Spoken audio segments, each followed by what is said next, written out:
Legislative IQ.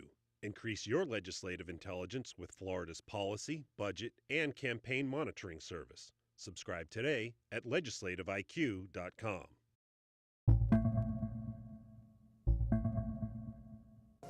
The new state parks director will be Eric Draper. Draper served as the executive director for Audubon, Florida for the last 18 years. Any real accomplishment that we've had in the last 20 years with conservation in Florida has had his fingerprints on it. Draper led the charge to get adequate funding for the Florida Forever Amendment. We spoke with him in 2015 while he took lawmakers to task for ignoring the will of the voters. 4 million people voted to spend money on helping Florida's environment, and the legislature has not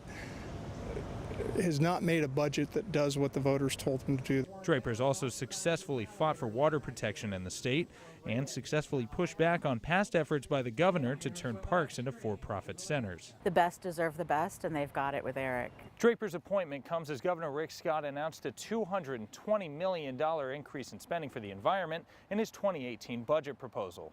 As part of the $1.7 billion Scott wants spent on the environment, $50 million would go directly to the state parks.